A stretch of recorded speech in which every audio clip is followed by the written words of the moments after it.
வணக்கம். விஜயகாந்துடைய சினிமா முகத்தை மாற்றின ஒரு வித்தியாசமான பாட்டு. இந்த பாட்டு தான் விஜயகாந்துக்கு முதலா ரசிகர்கள் கொண்டாட்ட ஆரம்பத்தில் வானொலியில் ஒளிபரப்புறதுக்கு முடியாது அப்படின்னு மறுத்தாங்க. அந்த பாட்டு என்ன பாட்டு, இந்த பாட்டை ஏன் மறுத்தாங்க, பின்னாடி இந்த பாட்டு வானொலியில் ஒளிபரப்பப்பட்டுச்சு, எப்படி ஒளிபரப்புனாங்க, எல்லாத்தையும் சேர்த்து இந்த தொகுப்புக்குள்ள நம்ம பார்க்க போகிறோம். விஜயகாந்த் அப்படிங்கிற மனிதன் ஒரு வித்தியாசமான மனிதன், வித்தியாசமான கலைஞன். ஏன் அப்படின்னா, மதுரை பக்கத்தில் இருந்து எந்தவித பின்புலமும் இல்லாமல் சினிமாவுக்குள்ளே வந்து வெற்றி கொடி நாட்டி தனக்கான ரசிகர்களை கொண்டு வந்த மனிதன். அவர் வந்த காலகட்டம் அப்படிங்கிறது ரொம்ப முக்கியமான காலகட்டம். ஏன் அப்படின்னா, ரஜினிகாந்த், கமல்ஹாசன் அப்படிங்கிற 2 பெரிய கலைஞர்கள் சினிமாவில் வந்து வெற்றி கொடி நாட்டிக்கிட்டு இருக்கக்கூடிய காலகட்டத்தில் கருப்பா, கண்ணு சிவப்பா, ஒரு மாதிரி கிராமத்து முகச்சாடையோடு அப்படி சடபின்ன மாதிரியான தலையோடு வந்து சினிமாவுக்குள்ளே கொஞ்சம் கொஞ்சமாக தன்னை செதுக்கிக்கிட்டு வளர்ந்த கலைஞன். அப்படிப்பட்ட கலைஞனுக்கு சினிமாவில் வந்த ஆரம்ப காலகட்டத்தில் ஒரு ஏக்கம் இருந்துச்சு. என்ன ஏக்கம் அப்படின்னா, இப்போ ரஜினிகாந்த், கமல்ஹாசனுக்கெல்லாம் பிரத்யேகமான பாட்டு இருக்கு, நமக்கு பிரத்யேகமாக பேர் சொல்கிறது மாதிரி ஒரு பாட்டு இல்லையே அப்படிங்கிற ஒரு வருத்தம் இருந்துச்சு. இந்த வருத்தத்தை போக்குறது மாதிரியான ஒரு பாட்டு ஒரு படத்தில் வந்துச்சு. என்ன பாட்டு, என்ன படம் அப்படின்னா, சிவப்பு மல்லி படத்தில் வரக்கூடிய எரிமலை எப்படி பொறுக்கும் நம் நெருப்புக்கு இன்னுமா உறக்கம், எரிமலை எப்படி பொறுக்கும் நம் நெருப்புக்கு இன்னுமா உறக்கம் அப்படிங்கிற இந்த பாட்டு. இந்த படத்தை இயக்குனவர் ராமநாராயணன், இந்த படத்தை தயாரித்தது ஏவிஎம் நிறுவனம். இந்த படத்தில் விஜயகாந்த் கூட சந்திரசேகரும் கூட சேர்ந்து அவருக்கு இணையாக நடிச்சிருப்பார். இந்த பாட்டை எழுதினவர் கவிப்பேரரசு வைரமுத்து, பாடினது டிஎம் சௌந்தரராஜன், டிஎல் மகாராஜன், இந்த 2 பேரும் சேர்ந்து பாடியிருப்பாங்க. இந்த பாட்டு இப்போவும் ஒரு மே தினத்துக்கு சாட்சியாக, மே தினம்னா ஒளிபரப்பக்கூடிய பாட்டாக இந்த பாட்டு இருக்குது அப்படின்னு வச்சுக்கோங்களேன். இந்த சிவப்பு மல்லி அப்படிங்கிற திரைப்படம் ரொம்ப குறைஞ்ச பட்ஜெட்டில் எடுக்கப்பட்ட திரைப்படம். தெலுங்கில் வந்த எர்ர மல்லலு அப்படிங்கிற படத்தை தழுவி எடுக்கப்பட்டது. முழுக்க கம்யூனிஸ்ட் தொடர்பான காட்சிகளால் வந்தது. இந்த படமே முதல்ல விஜயகாந்துடைய முகத்தை மாற்றுனுச்சு. ஏன் அப்படின்னா, ஒரு உக்கிரமான மனிதனா, ஒரு விஜயகாந்த் அப்படின்னா ஒரு பிரச்சனையை தட்டி கேட்கக்கூடிய மனிதனா அப்படி சொல்லப்பட்டுச்சு. அதுவும் இந்த படம் வந்த காலகட்டத்தில் கிட்டத்தட்ட 90 வரைக்கும் விஜயகாந்த் ஒரு கம்யூனிஸ்டுக்கார் அப்படின்னு எளிய மக்கள் நம்பிக்கிட்டு இருந்தாங்க. அப்படின்னா, இந்த படம் முதல்ல விஜயகாந்துக்கு எந்த அளவுக்கு ஒரு முகத்தை மாற்றி அமைச்சிருக்கோம் அப்படிங்கிறது ஒரு பெரிய உதாரணம். அதுவும் இந்த பாட்டு இருக்குல்ல, இந்த பாட்டு ஏன் டிஎம்எஸ் பாடினார் அப்படிங்கிற கணக்கு இருக்குல்ல. இந்த பாட்டை ஏன் டிஎம்எஸ் பாடினார் அப்படின்னா, கவிஞர் தான். கவிஞருக்கு ஒரு ஆசை, இது வரைக்கும் நம்ம பாட்டை டிஎம்எஸ் பாடலையே அப்படின்னு, இந்த பாட்டு டிஎம்எஸ் பாடினா பரவாயில்ல அப்படின்னு சொல்கிறாரு. முதல்ல படக்குழுவுக்கு ஒரு சின்ன சந்தேகம் இருக்குது. ஆனால் பரவாயில்ல, கவிஞர் சொல்கிறாரு அப்படிங்கிறதுக்காக டிஎம்எஸ்ஸை பாட வைக்கிறாங்க. டிஎம்எஸ் பாடினாலும் அந்த பாட்டு ரொம்ப அவ்வளோ அழகாக, டிஎம்எஸ் அவ்வளோ உக்கிரத்தோடு இந்த பாட்டை பாடியிருப்பார் அப்படின்னு வச்சுக்கங்களேன். எரிமலை எப்படி பொறுக்கும் நம் நெருப்புக்கு இன்னுமா உறக்கம், இந்த பாட்டு எந்த அளவுக்கு முதல்ல ரசிகர்களை ஏற்படுத்தி கொடுத்துச்சு அப்படிங்கிற கணக்கு இருக்குல்ல, அதுக்குள்ள ஒரு வரலாறே இருக்குது. என்ன அப்படின்னா, இந்த சிவப்பு மல்லி திரைப்படம் எப்படி எடுக்கிறாங்க அப்படின்னா, சொன்னேன் இல்லையா, குறைஞ்ச பட்ஜெட்டில் எடுக்கிறாங்க அப்படின்னு. இதே காலகட்டத்தில் விஜயகாந்துக்கு சாட்சி அப்படிங்கிற ஒரு படத்தை எடுத்துக்கிட்டு இருக்காங்க. அந்த படப்பிடிப்பு எங்கே நடக்குது அப்படின்னா, சேலத்தில் நடக்குது. அது பகலில் நடக்குது. விஜயகாந்த் அங்கே ஷூட்டிங் முடிச்சுட்டு திடீர்னு காரில் வந்து அப்படியே மதுராந்தகத்தில் ராத்திரிக்கு இந்த சிவப்பு மல்லி படத்துக்கான ஷூட்டிங்கில் கலந்துக்கிறது. இப்படித்தான் வந்து கலந்துக்கிட்டு போகிறாரு. படம் வெளிவந்து படம் ரசிகர்களால் கொண்டாடப்படுது இந்த திரைப்படம்.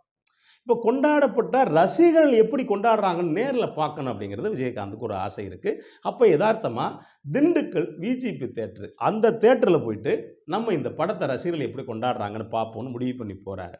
ஆனால் தேட்டர் நிர்வாகம் என்ன சொல்கிறாங்க அப்படின்னா, சார் பட்டுன்னு நுழைய வேண்டாம் சார், ரசிகர்களுக்குள்ள ஒரு எதிர்பார்ப்பை காட்டி அதில் நுழைஞ்சா நல்லாயிருக்கும் சார் நீங்கள் அப்படின்னு யோசிக்கிறாங்க. சரின்ட்டு விஜயகாந்த் காத்துக்கிட்டு இருக்காரு. ரசிகர்களுக்கு தெரியாமல் ரசிகர்கள் எப்படி இந்த படத்தை ஆரவாரத்தோடு கொண்டாடுறாங்க அப்படி பார்த்துக்கிட்டு இருக்காரு. இந்த படம் ஓடிக்கிட்டே இருக்குது. அந்த நேரத்தில் எரிமலை எப்படி பொறுக்கும் அப்படிங்கிறத பாட்டு வருது. பாட்டு 2 வரி வந்த உடனே அப்படியே லைட்டை ஆஃப் பண்ணுறாங்க. படத்தை ஆஃப் பண்ணிடுறாங்க.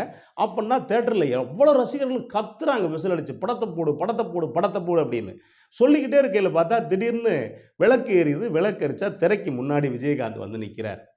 யாருமே எதிர்பார்த்தா ரசிகர்கள் கொண்டாடி தீர்த்துட்டாங்க. இப்போ யோசிச்சு பாருங்களேன், ஒரு திரையில் பார்த்த கலைஞன் நேரில் இருந்தால் எப்படி இருக்கும்? அந்த கருப்பு முகம், சிவப்பு கண்ணோட பார்த்தோன்னே கொண்டாடி தீர்த்துட்டாங்க. அதுக்கு பிறகு விஜயகாந்த் பார்த்துட்டு பேசிட்டு, அதுக்கு பிறகு இந்த பாட்டை முழுசாக போட்டிருக்காங்க. முழுசாக போட்டால் அந்த செய்தி எங்கும் பரவிருச்சு. இந்த பாட்டு தெறிக்க விடுது. அந்த அளவுக்கு இந்த பாட்டு பேசப்படுது. இன்னும் சொல்லப் போனா இப்போ வரைக்கும் விஜயகாந்தோட அடையாளமா இருக்கக்கூடிய பாடல்கள்ல இந்த பாட்டு ஒரு பாட்டு அப்படின்னு வச்சுக்கங்களேன். இப்ப இந்த பாட்டுக்கு நீங்க கவனிச்சு பார்த்தீங்கன்னா, இசை அவ்வளவு பக்காவா பண்ணியிருப்பாங்க சங்கர் கணேஷ். ஆனா சங்கர் கணேஷ் இன்னும் ஏன் கொண்டாடப்படல அப்படிங்கிற ஒரு வருத்தம் இருக்குன்னு வச்சுக்கங்களேன். இந்த பாட்டு அதிகபட்சமா ட்ரம்பெட்டு கூடவே பேண்ட் மியூசிக் ரொம்ப அழகா பண்ணியிருப்பாங்க. கூடவே இந்த பாட்டுக்கு பெரிய சிறப்பு என்ன அப்படின்னா, ஒரு பறை பண்ணியிருப்பாங்க. தன் தனகுதுன தினக் தனகுதுன தங் தனக் தன அப்படிங்கையில அந்த பாட்டு நமக்கு இன்னொரு இடத்த கொண்டு போய் சேர்க்கும். இந்த பாட்டு சந்திரசேகருக்கு டி.எல். மகாராஜனும், விஜயகாந்துக்கு டி.எம். சௌந்தரராஜனும் பாடியிருப்பாங்க. முதல் வரியிலே தெறிக்க விட்டிருப்பாரு கவிஞர். எரிமலை எப்படி பொறுக்கும் நம் நெருப்புக்கு இன்னுமா உறக்கம் அப்படின்ட்டு அடுத்த வரி போட்டிருப்பாரு. இரத்த சாட்டை எடுத்தால் கையை நெரிக்கும் விலங்குகள் தெரிக்கும். நாம் கண்ணீர் விற்கும் ஜாதி இனி அழுதால் வராது நீதி. நாம் கண்ணீர் விற்கும் ஜாதி இனி அழுதால் வராது நீதி அப்படின்னு இருப்பார். எரிமலை எப்படி பொறுக்கும் நம் நெருப்புக்கு இன்னுமா உறக்கம். இரத்த சாட்டை எடுத்தால் கையை நெரிக்கும் விலங்குகள் தெரிக்கும்.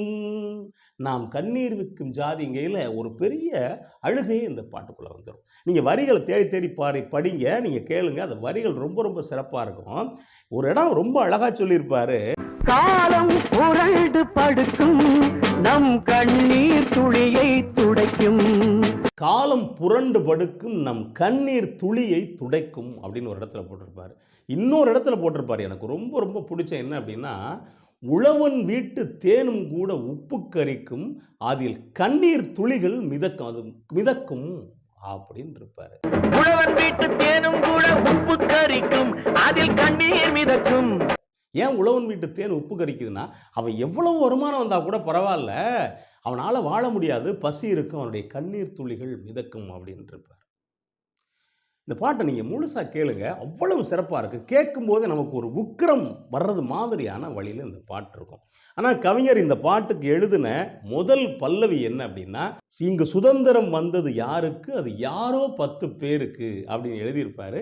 ஆனா இன்னும் காத்திரமா இருக்கணுங்கிறதுக்காக தான் இந்த எரிமலை எப்படி பொறுக்கும் அப்படின்னு போட்டிருப்பாங்க. நீங்க இந்த பாட்டை கேளுங்க. அதெல்லாம் சரிதான். ஏன் இந்த பாட்டை வானொலியில் ஒளிபரப்ப மறுத்தாங்க, பின்னாடி எப்படி ஒளிபரப்புனாங்க அப்படிங்கிற கேள்வி இருக்கு இல்லையா? நீங்க அப்பெல்லாம் ஒரு பாட்டு பிரபலமாகணும் அப்படின்னா, இப்போ டிவி, அப்போ வானொலியில் கொடுத்துருவாங்க. வானொலியில் கொடுக்கணும் அப்படின்னா, அப்படி கொடுக்கும்போது அந்த சிடியோட, அதாவது ரெக்கார்ட் பிளேயரோட கூடவே அந்த பாட்டை எழுதியும் கொடுக்கணும். அப்படி கொடுக்கும்போது இந்த பாட்டை வாங்கி பார்த்துருக்காங்க. இதில் ஒரு இடம் வானொலி நிலையத்தால் முடியாதுன்ட்டாங்க. என்ன அப்படின்னா, இரத்த சாட்டை எடுத்தால் கையை நெரிக்கும் விலங்கு தெரிக்கும். இரத்த சாட்டை எடுத்தால் கையை நெரிக்கும் விலங்குகள் தெரிக்கும் அப்படிங்கிறது. இப்படிலாம் போட முடியாது சார், இரத்த சாட்டை கை நெரிக்கும் விலங்குகள் இருக்கீங்க அப்படின்னு இருக்காங்க. அதுக்கு பிறகு கவிஞர் வரியை மாத்தி கொடுத்திருக்காரு. என்ன அப்படின்னா, சிங்க கூட்டம் நிமிர்ந்தால் துன்பச் சிறையின் கதவு தெரிக்கும். சிங்க கூட்டம் நிமிர்ந்தால் சிறையின் விலங்குகள் தெரிக்கும் அப்படின்னு மாத்தி கொடுத்திருக்காரு. மாத்தி கொடுத்தா கூட இதுக்கும் அதுக்கும் ஒன்றும் பெரிய வித்தியாசம் இல்லை. அதுக்கு பிறகு தான் நீங்கள் வானொலியில் ஒளிபரப்பிருக்காங்க. அப்படிப்பட்ட பாட்டு இந்த பாட்டு. நீங்கள் இப்போ கேட்டு பாருங்கள். இப்போ கேட்டால் கூட அனல் கக்கக்கூடிய ஒரு வித்தியாசமான பாட்டு. இந்த பாட்டு தான் விஜயகாந்துக்கு நிறையா ரசிகர்களை சேர்த்த பாட்டு. பின்னாடி பல பாடல்கள் சேர்த்துருக்கும். அந்த வகையில் இந்த பாட்டை கேளுங்க. நன்றி, வணக்கம்.